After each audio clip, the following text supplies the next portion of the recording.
I lost the bridge in my nose and my septum came out of my nose actually later on. I thought it was a good idea to smoke crack that day. But I'm not a dirty crackhead. I'm not. So what I did is I dressed up in a suit and tie and I smoked crack like a gentleman and I had a heart attack. I stayed sober because of fear. Fear is an unreliable higher power. It's a false god, right? And let's throw this out there as well. Success is also an unreliable higher power. People are also an unreliable higher power. All the steps got me to the point of living right here, right now. And that has been able to help me show up and be a part of life, not apart from it. I'm still happy, joyous, and free, giving my time for fun and for free. Hello and welcome to 12 Steps and 12 Questions. My name is Silvio and I'm an addict. This pod is full of personal and inspirational stories of recovery from addiction. And in every episode I'll ask each guest the same 12 questions about their life, addiction and recovery. Quick warning, there will be some graphic descriptions and a healthy amount of swearing. For this episode, please welcome Thierry. Hi listeners, welcome to this new edition of 12 Steps and 12 Questions. Before we get to our guest, just a quick reminder, 12 Steps and 12 Questions is not substance or behavior specific, and I welcome all 12 steppers. If this sounds like you, then reach out to me please on 12steps12questions@gmail.com to work your 12th step and be part of this podcast. The email is also in the show notes. Right, enough said. Let's get to our guest. Thierry, would you like to introduce yourself? Thank you for having me. My name is Thierry. I'm an alcoholic and a drug addict. My home group, I have two different fellowships. For Cocaine Anonymous, we meet on Zoom. We call it Outright Mental Defectives. It's 5 p.m. Eastern, Saturdays. So some wonderful messengers coming in. And if you are interested, well, I don't know how I could put my digits out there, but I can. I'll do it for you. Cool. And my other home group is an in-person AA group. It's called Bailey's Group in Yonkers, New York. Cool. Thank you so much. That's great, Thierry. Let's get right to it. Question 1 of the 12 questions that I ask each and every guest on this pod is, Thierry, did you have any adverse childhood experiences? Adverse childhood experiences. I'm thinking, I think everything that pops into my mind in terms of adverse was I spent about 4 birthdays from age 14 to 18 in rehabs. I was not mandated to these rehabs. I was mom dated to these rehabs. I didn't want to go. And earlier in my childhood, and looking back, I remember reflecting back on this, is I always had this yearning, this emptiness inside, where I wasn't tall enough, or wasn't good enough. There's a line on page 52 of the Big Book of Alcoholics Anonymous that says we couldn't make a living. And I was taught to take statements and turn them into questions to have the Big Book talk personally to you. Because I could read this book all day like a romance novel, but if I take statements and turn them into questions, the book starts to talk to you and it starts to become a book of mirrors. Yeah. Right? I'm literally looking at myself. And I was asked that question, can you make a living? And obviously I said, no, I'm in rehab in Minnesota. I don't even know where I was at in Minnesota, by the way. Am I near Canada? Am I near North Dakota? I had no idea. But after studying this Big Book a little bit further, it means I'm not comfortable living in my own skin. And that's exactly how I felt throughout my childhood. And when I found drugs and alcohol, first it was alcohol. It was the 9-step promises coming into fruition in my life. Like when I was drinking, I was amazed before I was halfway through. I took a drink. I was like, wow, this is the best feeling in the world, right? Yeah. When I was drinking, I had a new freedom and a new happiness. This is great. It's just, let's dial it back just a little bit before you go to that, because that's in our question too. And just so that we're on the same page, adverse childhood experiences, physical abuse, emotional abuse, living with someone who abuses drugs or alcohol, exposure to domestic violence, those are sort of classic adverse childhood experiences. Did you have any of those? No, I did not. I was not subject to that. My mother and father were loving. My dad, he just passed away last week. Oh, I'm sorry for your loss. No, I'll appreciate that. No, they loved me, and they were abused and with domestic violence and etc. In their homes, and they made a promise never to do that with me. The only thing that was out of course was that we're all individuals in a family. We lived individual lives. As in you were not connected? Is that what you mean? We weren't connected now. We were individuals in a family. Yeah. And it's always been like that. And no wonder where I get my selfishness and self-centeredness from. It was kind of a family thing. Yeah, I see. That's the only thing I could think of. Sorry if I botched the question. Absolutely not. No, I think that is hopefully the good thing about the question in general is that I get as many answers as times that I'm asking this question, and I just like it to just as an introduction as to who we're speaking to, and get a sense of the person that we're relating to. We come from all different backgrounds with people who usually wouldn't mix and so on. So I just like to get a little bit more of a picture of the person that I'm speaking to and whom I'm interviewing, So you would say that really, apart from this fact that you were living alone within the family construct, so to speak, that you had a good childhood and you were getting on well with life. Correct. So you've already foreshadowed a little bit, what happened, right? You found drugs and drink, right? And they did something. They filled this emptiness that you were feeling. Big awareness klaxon. Did you know anything about this, or did you just use stuff and drink stuff and take stuff and snort stuff and go, oh, this is amazing? Well, so there was a question that was asked to me when I first got, I was like 2 days sober or something. And someone asked me, what did you expect when you first drank?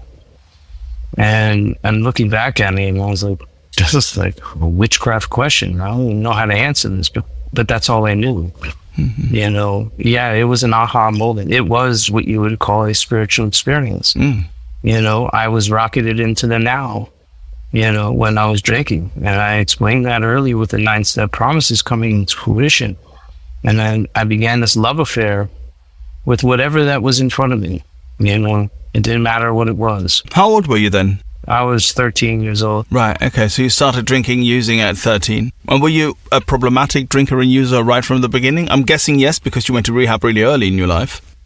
Yeah, so it's pretty funny because I just thought I got caught. I spent 18 months in an institution in Georgia, and I'm sitting around with people, and there's a lot of mentally ill people, and I'm with a couple of people who are just, drug addicts, potential alcoholics or potential drug addicts. Didn't lose the power to choose whether they're going to drink or not. I was able to control and moderate for about 20 years, or under the illusion or delusion, you could say. And I remember sitting there and I just wanted to have fun. Why am I here? It's kind of like in Fred's story, I conceded I had some of the symptoms. I knew I drank too much. I knew I got thirstier when I drank. I knew when I wanted more and more. But I'm not as bad as those people around me who are mentally ill, I conceded I had some of the symptoms, like I'm just a little pregnant, right?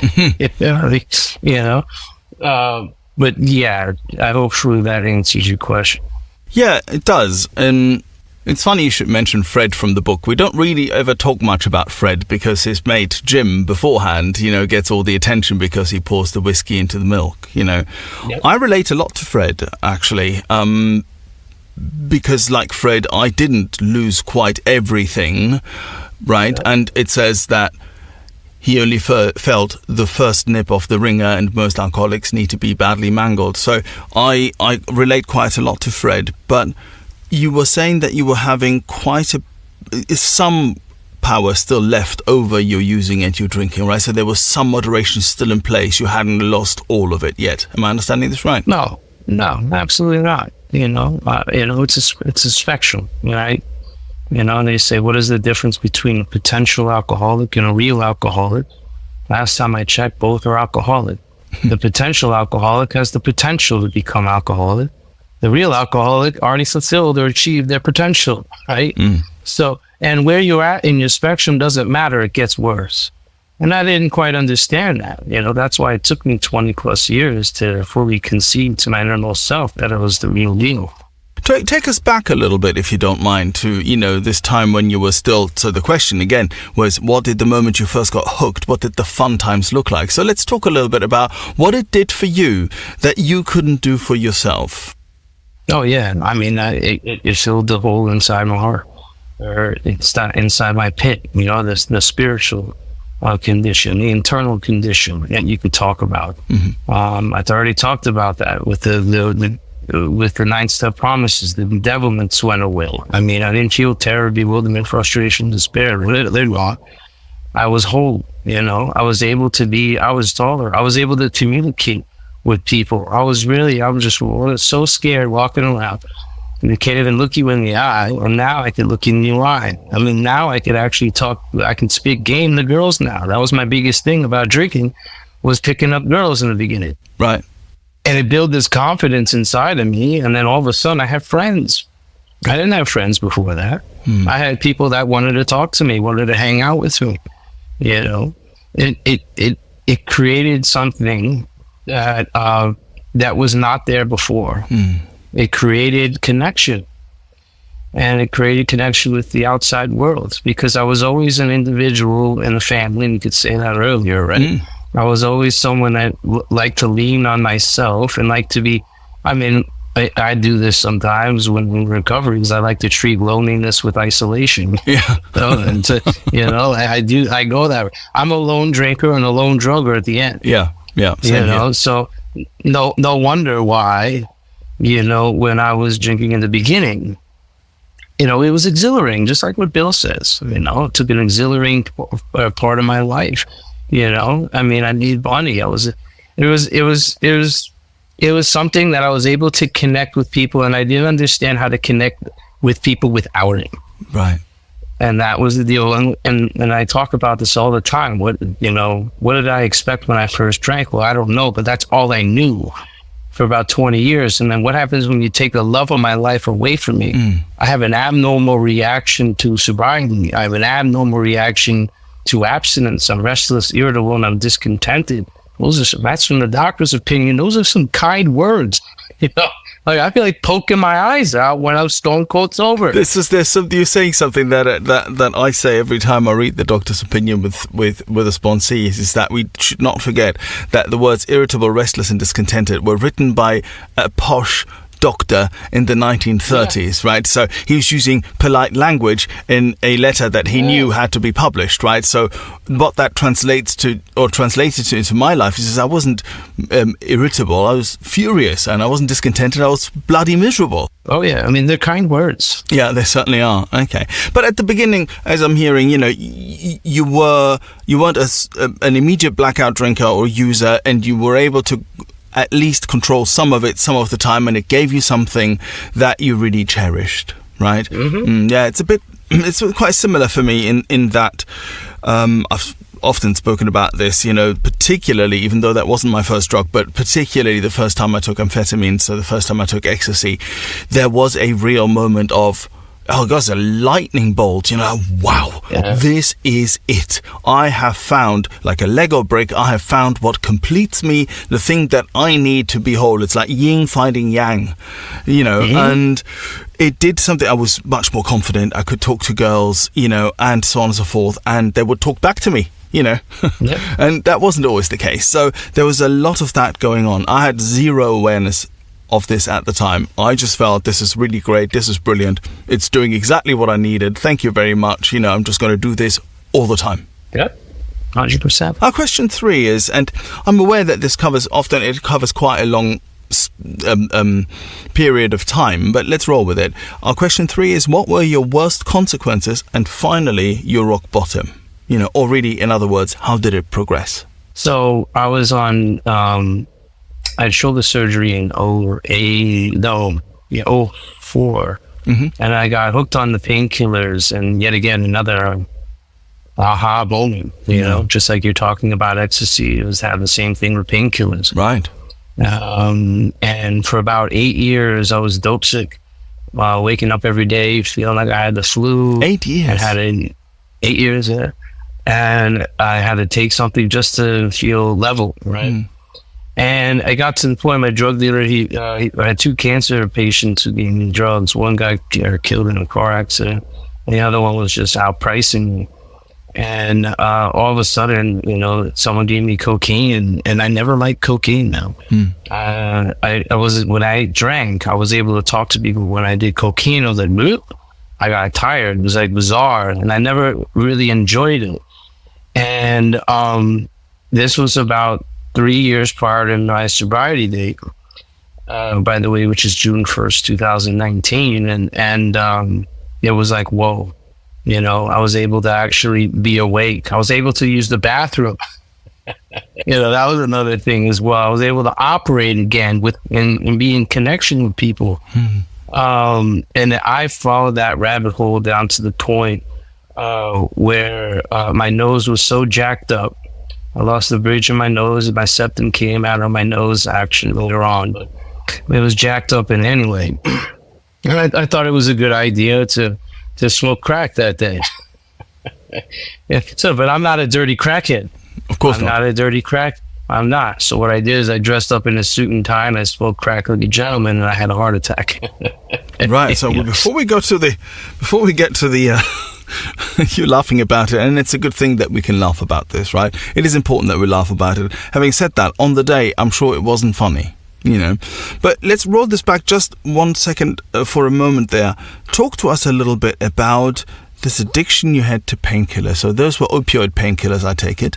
Correct, yeah. And they were part of that epidemic that we've all heard about that swept the United States at that time. I believe this was prior to that, or during, or towards the end of that.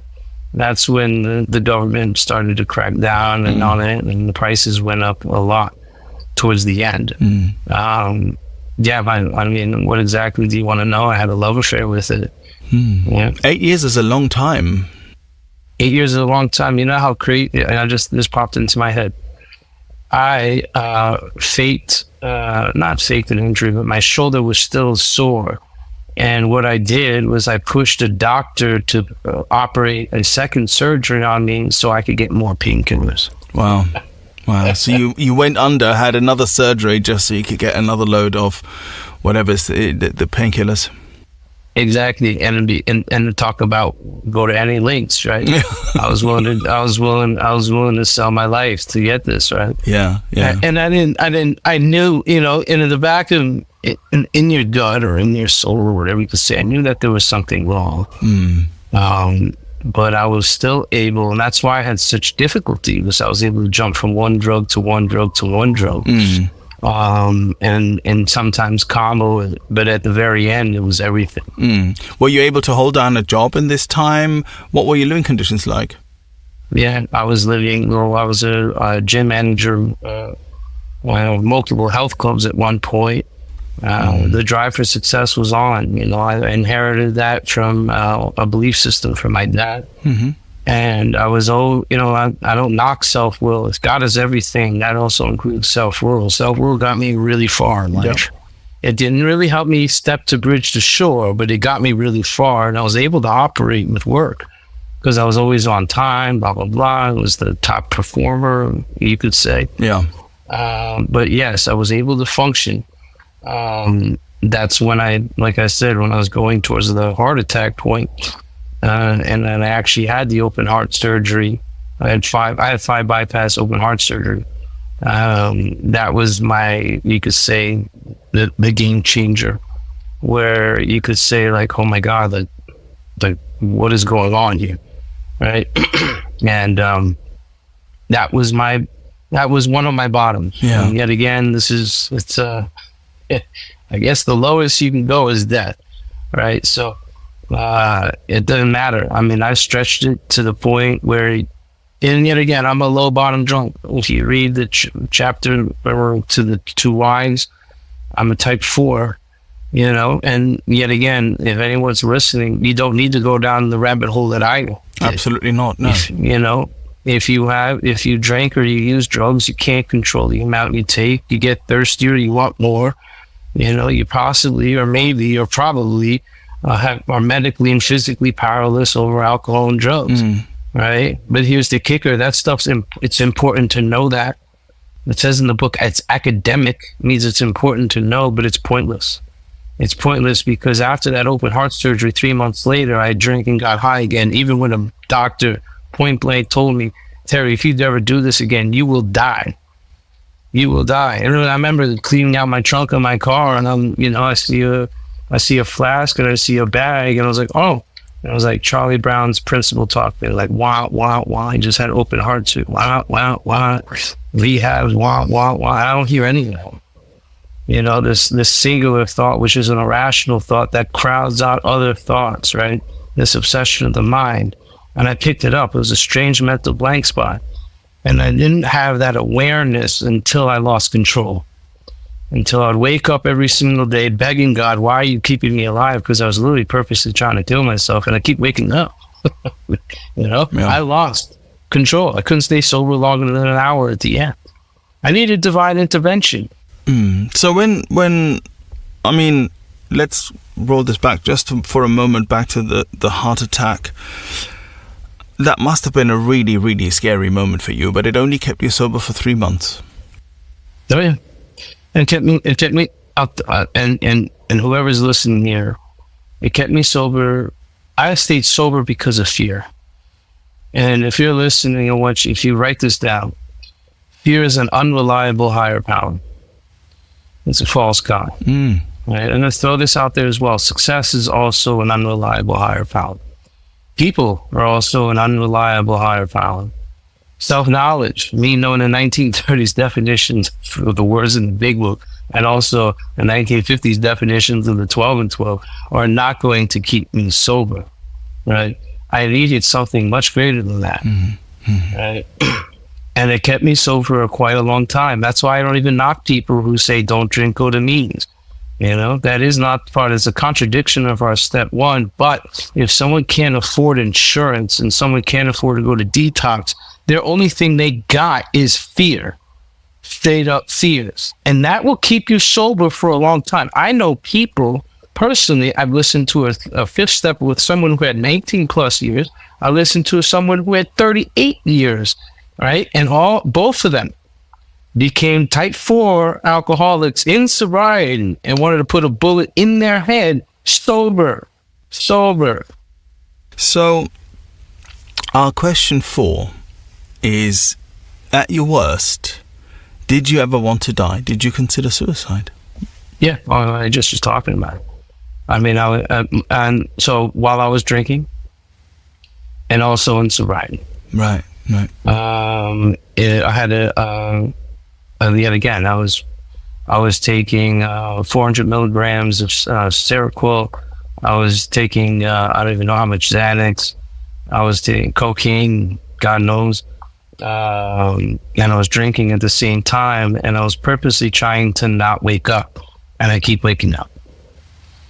And I said this earlier, I needed divine intervention. I needed divine help. And I bumped into this kid 5 days prior to me checking myself into rehab. And he had his shirt off. He had the same open heart surgery scar he did on his chest. And I get out of the car. He was in AA. I was in AA. I was on my way to the liquor store. He was already drunk. And I'm like, holy shnikes, I'm not alone. Yeah. It was like literally he talked like me. He sounded like me. I took a picture. I tried looking to my phone. I guess I deleted it. It's like a twin. It was a twin. I checked myself into that rehab. There I was. There I went. My journey began. Right. And from that day on, you've been sober since? I've been sober since. Yeah. Amazing. Thank you. Thank you so much. So we've sort of alluded to it a little bit earlier. Our question 5 is, what other methods did you try to get sober before finding the rooms? So before finding the rooms, did you try and moderate, and did you have counseling or something like that? Yeah, I tried.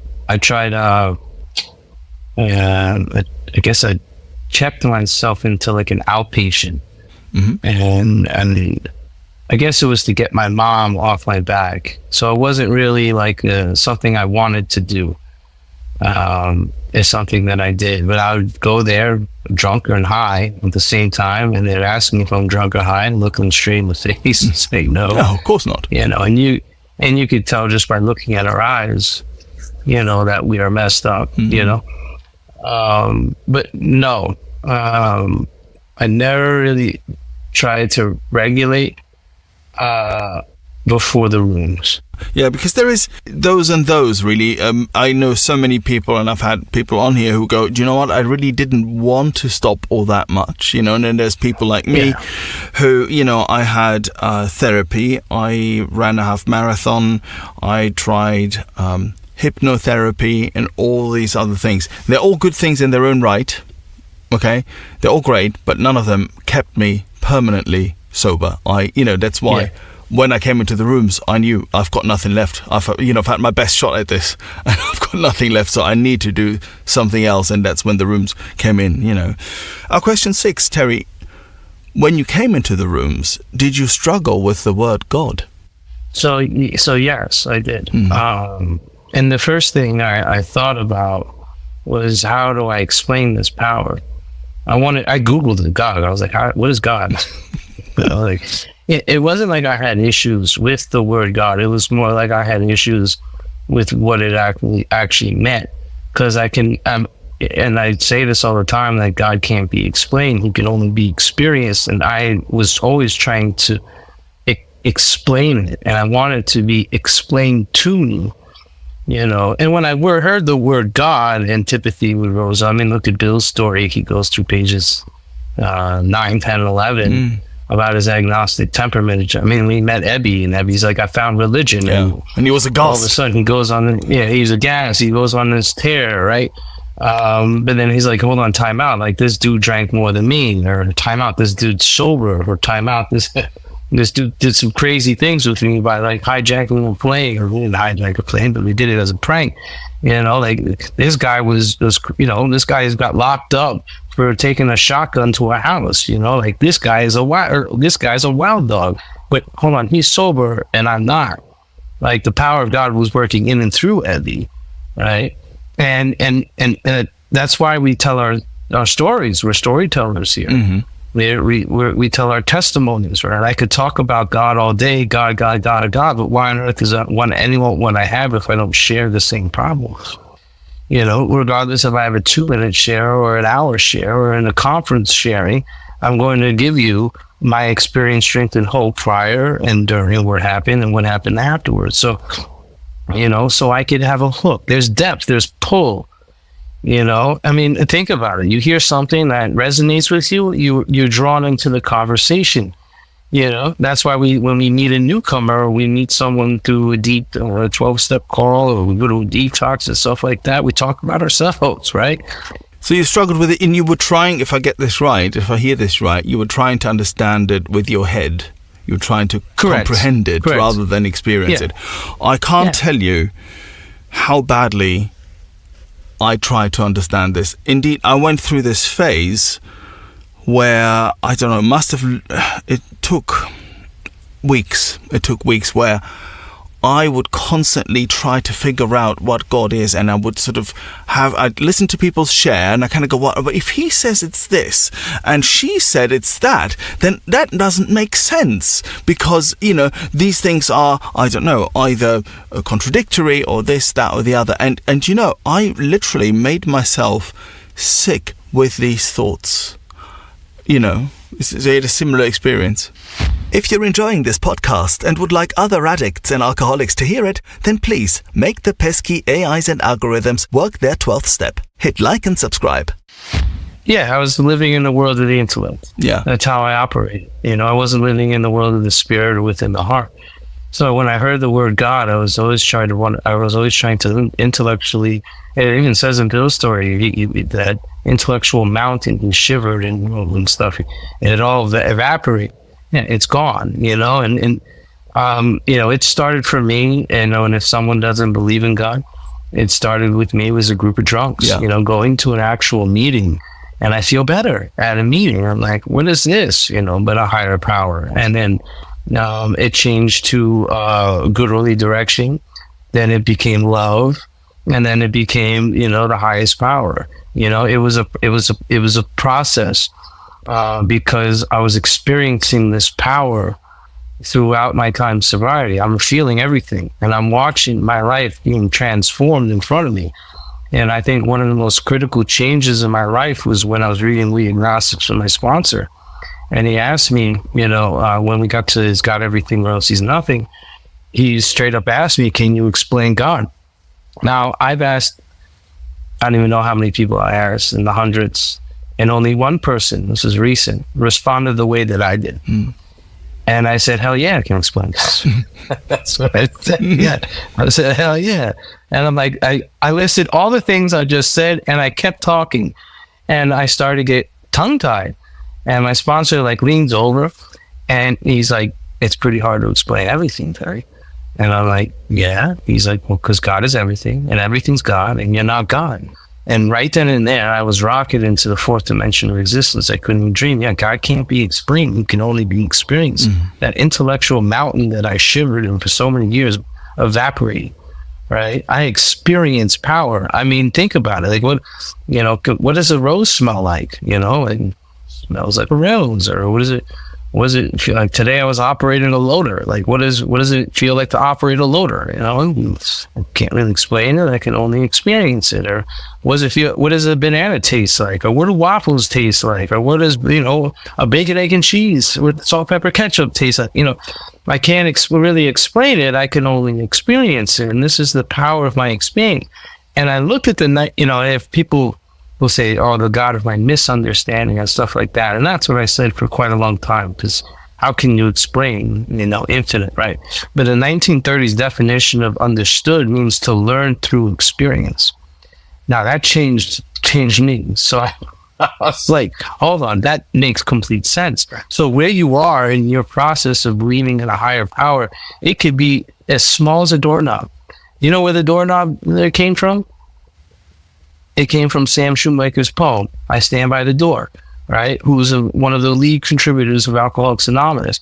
Now, it could be a doorknob, everybody, but sooner or later, that doorknob is going to fail you. You're going to have to make your God larger. Make it the door. Make it the door. And then sooner or later, that door is going to fail you. Make it the house. And then sooner or later, that house is going to fail you. Make it the town. Make it the world. Make it the universe. Make it blah, blah, blah. And that's been my experience with the word God. And I think God is, and I would read a lot of spiritual books, and it says, be quick to see where religious people are right. Make use of what they offer. There's also wonderful books, The Power of Now is one of them. There's my Bible. Anything. I mean, the last time I checked, the big book copied the Bible. No, it didn't. It's the other way around. These are stuff that has been going on for thousands of years. Bill just was, I guess, perhaps had to be divinely inspired and integrated it all into a way of life.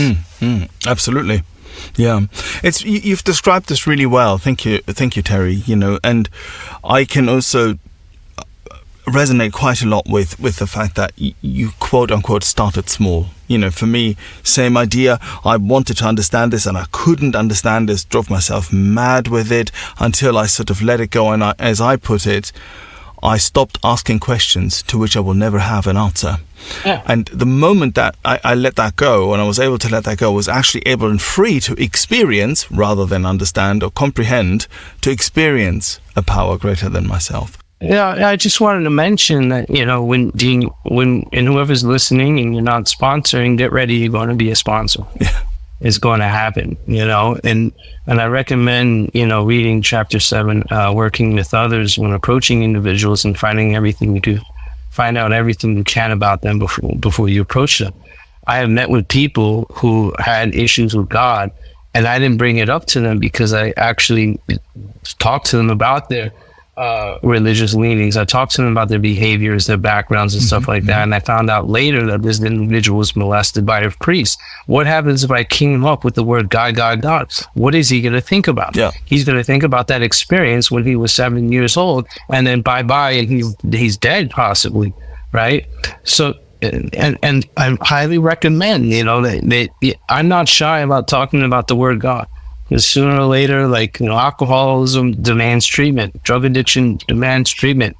It's either more God or more booze, right? So, and that's why I think you talked about it. We talked about it a little bit earlier, that I think the people that are relapsers and stuff like that, they're just not done. They haven't gone. You tried every method you could think about, and you were, I can't do this anymore. I'm screwed, right? And I think people who have long-term sobriety have that experience where they're absolutely done, and they're like, okay, I'm open. Yeah, I'm open. That's right. I'm open to hear about this God thing because my life sucks. Yeah, I mean, it came down to this. I'm so desperate. Mm-hmm. I'm so desperate, I'll even believe in God if I have to. That's what it came down to, you know, which then turned out to be a really good experience, actually. But there you have it. Yeah, I mean, dude, I was so desperate. You told me to roll around like a little puppy on the floor, I'll do it. Yeah, I hear that. And that was me in the beginning of recovery, this gift of desperation, right? Also God, of course, G-O-D. Mm-hmm. Question 7, after dovetailing with our question 6, whether you struggle with the word God, our question 7 is, how do you experience your higher power today? So many ways. I experience it when 2 or 3 are gathered together. I experience it when I'm being useful, especially useful.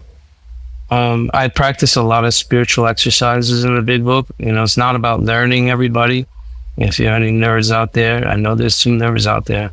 It's not about learning, it's about becoming. And then when you become this way of life, you start to be this way of life. And I said that God is everything, or else he's nothing. Well, if he's everything, that also means he's in a nothing. So he's a spiritual exercise for everybody here. Go find God in everything.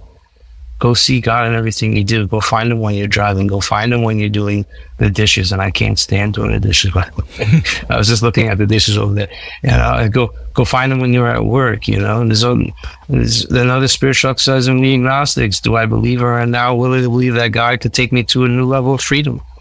That's just go, how free do I want to be, right? Or step 10, watch, ask, discuss, turn.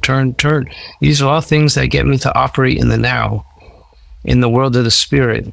That's God's country, and that's right here. And it's very difficult if I'm operating in self-will because it likes to live in the future and the past. It's very uncomfortable living in the now, very uncomfortable. And you could live in it. So my experience is that if I'm in the present moment, and if I'm in awareness and being moved, you could say, much moved. I was just reading that in Bill's story the other day. It's Winchester Cathedral. There's another spiritual exercise. In step 10, it says the place of neutrality. And anyone, you could write this down. Try this out, by the way. Try this today. It's in New York. It's about 1:15 in the afternoon. There's about another 9 hours left in the day. Don't look at a clock or a watch for 9 hours. And live a completely God-directed life, right? Watch you be moved to places without you using a watch. Watch you be on time to places without you using a watch or looking at your phone. And this will show you that you have a better understanding with power because you are now in unionship with this power, right? And I tell you right now, it just starts when I'm working with another person. Just God is dancing between the raindrops. Right, I don't even like reading the big book by myself. I can't even do it sometimes. It's when I read the big book out loud to someone, something happens, and God demonstrates through me what God can do. Happens when I speak. I'm actually a pretty quiet individual, but when I speak, something happens to me. I said this the other day. I'm just an instrument of God. I'm just getting played all the time. I literally get played. And it's because I allow it. A lot of step 6 experiences I've had. It's not, it's rarely ever seen a Christian heal his father's path. His path is not straight line going up. It's zigzag. One surrender to the next, one surrender to the next. How fast can I get back to the being? My understanding is that if I'm living now, I'm operating in the world of the spirit. And I'm in the new light. I'm in the 4th dimension. That's the cool thing about the 4th dimension is when you're in it. Yeah. Absolutely. Right. Well put. That's my understanding. Yeah, thank you. Thank you so much, Thierry. Our question 8. Which parts of the steps were the most difficult for you? Every one of them. So I have what is called ADD. Yeah. Same alcoholic defiance disorder. Oh, that one. Okay, yeah. All right. Well, I have that one as well. Yeah. Okay. Nice one. Very good. Very good. Alcoholic defiance disorder. Yeah, I've got that one as well. Yeah. Tell us about it. Go on. Yeah, I mean, I've defied everything. And yet again, pain is the touchstone of all spiritual growth. And it's the greatest teacher that we got. The one that I resisted the most was step 9. Step 5 too. I tried hiding my sex conduct. I'm already 3 hours deep into this. To this 5th step, I took a one-way ticket out to Minnesota, willing to do whatever it takes. Yay. And I try hiding my sex conduct from my sponsor, hoping that he wouldn't notice it, because I wanted to go home. I was like, I get it. I'm selfish. I'm self-centered. Blah blah blah. And my sponsor was like, "You missing something?" And I was like, "Yeah." And thank God he said that, because I experienced this what is it called? A new relationship with my creator and a new freedom with my creator, right? But step 9 has always been my bugaboo, man. This is my experience with resistance on this, is that it's making amends. I didn't think in the beginning of recovery, I was like, oh, I can't wait to say sorry to people, right? And then I'm like, hold on, I got to make amends to people that I resent, and that was, there's 8 types of amends in the big book. It's actually it's there. I just, for some reason, pointed them out. The man we hated, business acquaintances and friends, where other people are involved. Say I rob a bank with you and I want to go make amends to that bank, but I can implicate you. There's cheating, that's also in there. This says domestic troubles. Yep. It says there's much we should do at home. That's another type of amend. That's our family. And there's some people that cannot be seen. And then most alcoholics owe money. So there's 8 types of amends that should cover all amends. But the man I hated was the most difficult. It takes to take the bit by our teeth, right? Like a horse being, I don't know, Dale's got a horse fetish in the big book. If you ever go, if you want to go down a rabbit hole, any big book enthusiasts, look for all the horse references in the big book. All right. Okay. Well, there's another podcast in this. I think the equine references in the big book. I don't think there'll be a massive listenership, but we'll roll with it another day. But your number 9, then your step 9 was the one that you found most difficult. I'm gonna go. Yeah, I'm going to that story right now. And so it was the man we hated, and I made 2 amends and I stopped doing the work. And what happened with my experience is that I bumped into an individual that got me angry, and I got pissed off. My spiritual experience from step 5 had an expiration date, and the obsession came back when I was 9 months sober. And I was looking to make a left to go to a bar or make a right to go to a meeting. I'm telling everybody I'm on steps 9, 10, 11, and 12. I'm not doing anything. Right? I'm just telling people that.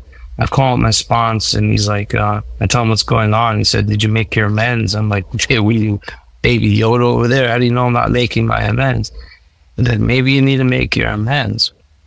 And there was one of the persons, it was the man he hated, right? And it was a friend of mine. And all I'm thinking is a story in our head, the narrative, you could say, a minion, a talker. You could call it the liar if you want.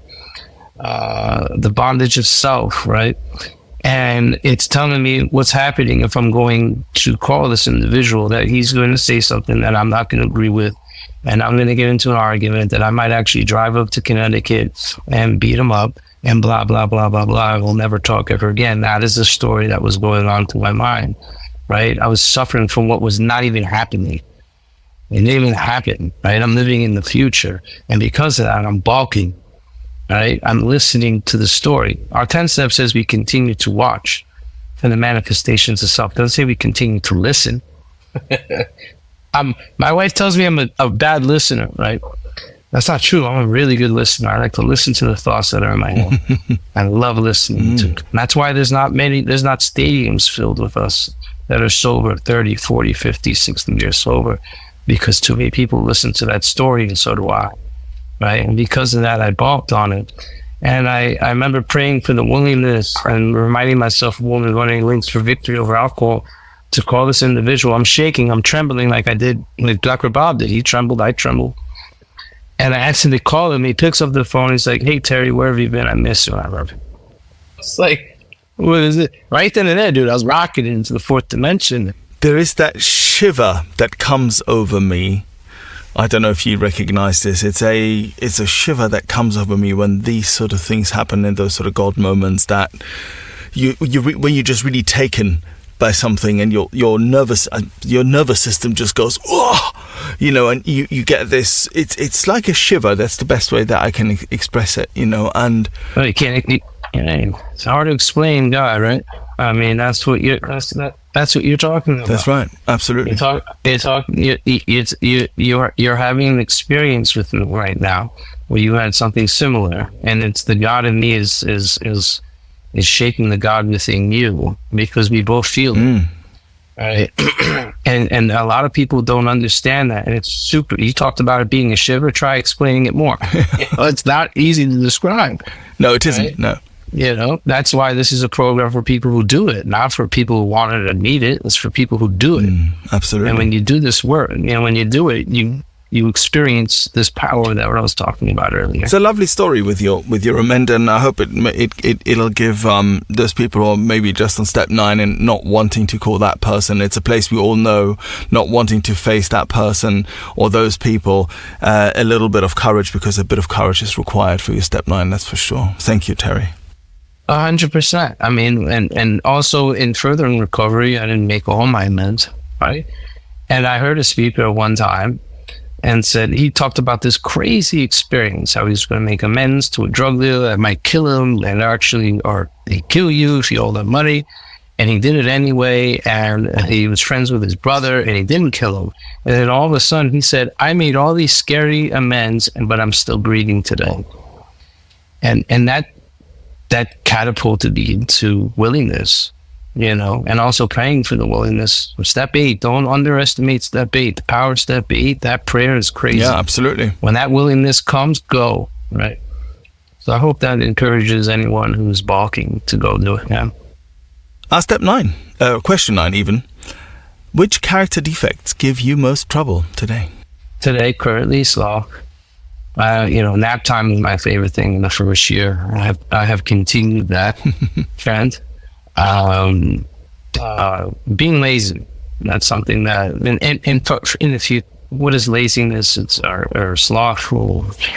The 7 deadly sins all go under the umbrella of selfishness. They're all manifestations of self, right? And that is something that I am praying for the willingness to let go. Absolutely. And I don't have the ability to self-will it out of my life. So I have been praying in the morning. I actually did this morning not to be slothful, and it worked actually. Wasn't slothful today. So yeah. All right, good. Thank you. Question 10. What is the best thing recovery has given you? The ability to show up. Like I said, my dad died, and I was there. I was there within the hour, and I was there. He was still on the floor, and I was able to hold his hand, and it brought back childhood memories of me being with him. And I got to say goodbye to him, and it allowed the sobriety or the recovery, this partnership with power, you could say, has brought me to the present moment that I'm a dad of an autistic child who has severe autism. I'm there for him every day. I've only missed 3 days of his 3 nights of his life when I went to go travel to St. Louis and Toronto to go speak. But I have been there. I've been a husband who actually cares and is loyal and is loving to his partner. I can go on with this. This is not an easy question to answer. The best thing I can explain, I said it earlier, is that all the steps got me to the point of living right here, right now, and that has been able to help me show up and be a part of life, not apart from it. And I think that has just helped in every single area. I mean, I've chased property, power, property, prestige. And when I found out that I was chasing that, I was constantly hurt, threatened, or interfered with. He had 16 years of sobriety, and he was depressed, because of unhealthy dependencies. You know, what I've experienced, this is my experience, is that when I chase recovery, material things chase me. Yeah. So all the things, and I make God the centerpiece of my life, it's just that everything is just goes, the universes really have their music, right? It says in Bill's story, I forgot where it says it. Everything just aligns. Yeah. And isn't that interesting that, and I say this to every sponsee really, you know, and they don't believe me, and I wouldn't have believed it either, you know, but it has been my experience, is that if you really focus on your recovery and on your program, yeah, as to the best of your ability, somehow, that's at least my experience and the experience of those people around me of whom I can speak, somehow life arranges itself, it falls into place. And I can't really explain it, and I'm not even going to try, but I have seen this and witnessed this myself in my own life, but also in the life of those people around me, the people I've been fortunate enough to sponsor, for instance. You know, it somehow works itself out, you know, as long as I keep my eyes on recovery. Yeah. I mean, I've gone through the pandemic sober. I didn't just survive a certain low spot, no point. I thrived. And during it, my dad died. I'm sad, but I'm there. You know, I'm happy. I'm still happy, joyous, and free, giving my time for fun and for free.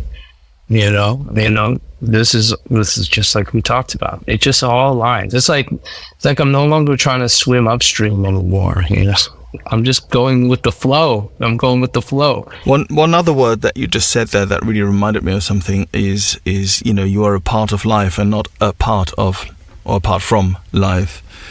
And apart from indeed, and I'll get my prepositions sorted at some point. I think this is something that has happened to me quite a bit. Is that when I was still drinking and using, I was wasting away. I was in the hamster wheel of recovery, right? Either I was going up or I was coming down, right? It's one of the two, and in none of those things was I ever really participating in life, you know. And you could have missed, and I hope it's not too painful to talk about, but you could have missed your dad and that moment, that precious moment that you talked about there, you know, if you were still out there drinking and using. Oh, I would have been dead. That. And think about that, you know, like, you know, during my amends that, you know, he asked them, you know, is there anything you want to tell me that I should be aware of, or how can I make this right, or whatever it is. And most of the feedback that I was getting through my first round is that they were so happy I wasn't killing myself anymore. You know, and that's what we're doing, is that we're slowly committing suicide in front of a lot of people that love us, but we don't see it. We just think that we make life worse because we're alive, you know. And I had that episode where I was suicidal in recovery. And I literally, you know, I did a whole talk on 8 grand, the moon stopped blowing. It got to the point where I was thinking about taking my own life, and I decided to go through the steps again. And part of my 5th step was out of fear of getting my wife pregnant, because all the drugs and alcohol, I thought I couldn't get her pregnant. And then literally I make my amends and take a nap. I do the steps in one day. If your butt is on fire, you don't have to do one step per year, right? Yeah. You know, I take a nap, and afterwards she gives me a letter, tells me that she's pregnant that day. You know, and I can't explain that. Right. No, you can't. Thank you, Thierry. Thank you. Question 11. What would you say to a newcomer or someone wondering if they're an addict? Oh, this is a tough one, because it depends on the situation. Now, if they're inquiring if they're an addict or an alcoholic. Well, it is actually 2 questions, to be fair. You know, one, what would you say to a newcomer? And also, what would you say to someone wondering if they're an addict? Which is sort of 2 questions, right? So, but you can pick and choose as whatever comes to your mind. I mean, so going back to what I said about talking about that in the beginning, right? I find out all I can about them and tell them my experience and tell them my story. And if they're starting to relate with this is what is called the miracle of identification. Me too, right? Like me too, right?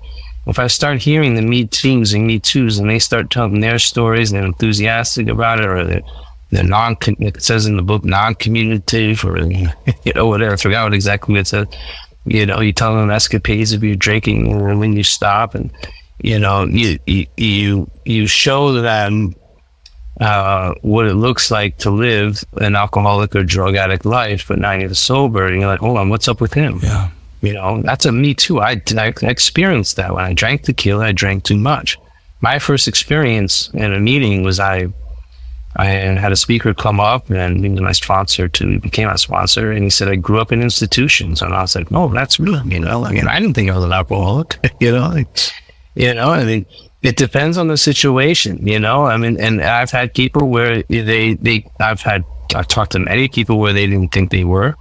I have recommended, you know what, why don't you try some controlled drinking then? Yeah. See if you can stop.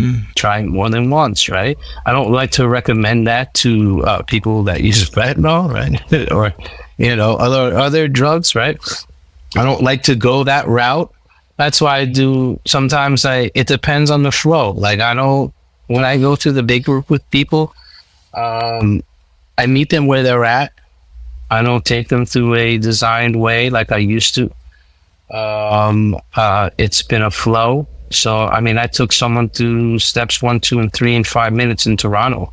He came up to me and said, yo, Terry, I'm yet again, back to Ain't It Grand the Wind Stop Blowing. I was talking about that and talking about taking my own life. And he said, Terry, I got 1 year sober. I'm on step 1 in the big book, and I want to kill myself. And I'm like, all right, well, when you're drinking, you control the amount you take. He's like, no. And I'm like, when you're sober, can you stay sober? He's like, no. I'm like, well, congratulations, you took step 1. Yay. Yeah, right. And then I said, are you willing to believe there's a power greater than yourself? He's like, I do believe. I'm like, well, congratulations. It's step 2, you know. And then I told him, we did the 3rd step prayer, and I said, yo, look, your 3rd step prayer doesn't mean jack, right? You know, unless you put legs on it and you make a commitment to that decision, you write inventory, write a hit list, man. Write a people in anger list. And all of a sudden, this dude's, you know, writing, you know, out, that's another story. But it depends on the situation around where they're at. Yep. You know? And then I'll bring them to specific places in the big books, even if they identify the real alcoholic's a good one, on page 21, or I bring them into the doctor's opinion, or if I want them to see if they identify with the human condition when they're sober, I'll go to 52. I mean, it depends on what it is. Sometimes I don't even use the big book. You know, I just go right at it. You know, so it depends on the flow. Now, if they don't know if they're an alcoholic or an addict, most likely it's because they're under a delusion. You know, I've had people through the big book where I've qualified them and found out they're not. And I'm like, oh, they're not alcoholic. But then and then later on, they came back when they thought that they were, right? You know, I've had this one sponsee. I was talking about the allergies. And if you don't know what the allergy just means, that I have no reaction to food, beverage, or substance. When you drink, you get thirstier. And he didn't agree with me. And I was like, all right, but I'm just planted a seed. That's what I do. I plant seeds. And the dude goes to the bar and he's drinking, and he takes a drink, and he's that son of a bee. Terry doesn't know what the hell he's talking about. I'm not getting thirstier off of this little cup right here. And he took another, then he took another, then he took another, then he took another. And after I forgot how many he said, or 10 or 12, he's looking at that same glass. He's like, that son of a bee, Terry was right. Right? Yep. I had this craving that's beyond my mental control, right? So it's very situational. It depends. You know, most of the people that I meet online compared to in person pretty much are hopeless, you know, and they're brand new and you can't stop or whatever. It just depends on where they're at. And then I find out all I can about them and share my experience, my story with them. And if they get the Me Too moment, I go from there. Me Too moment, indeed so. Brilliant. Thank you. Thank you so much. And our last question, our question 12. What do you want your higher power to say to you, quote unquote, at the pearly gates? Ooh, I don't even know. What do you want him to say? Not what is he likely to say. What do you want him to say? Yeah, I don't even know, man. I was just thinking about my dad. Because he's at the pearly gate. I was just thinking about my dad because I was thinking about this yesterday. I'm like, what if he's in heaven? Is he 20 years old again? Is he like, you know, looking great again? You know, like, you know, I think about like, you know, I look at my 3-year-old kid And I see God, right? I see the demonstration of God working into him. It's not thinking money and success and all that. And what I would say is that I want to live a life of a child, be childlike. And I want to view, if I was want to say, welcome home, son, welcome home, child, I guess. So I guess that's what I would say. Wonderful. Thank you. Terry, I'd like to thank you so much for showing up today, despite the heavy loss that you've incurred. And one more time, I'm sorry for your loss. You were really insightful today and so candid. I'd really like to thank you for that. It was really, really brilliant, and I got a lot out of it. So thank you for being my guest today on 12 Steps and 12 Questions. We've come to the end of this episode. Thank you for listening. If you've enjoyed it and would like other addicts and alcoholics to hear it, then please make the pesky AIs and algorithms work their 12th step. Hit like and subscribe.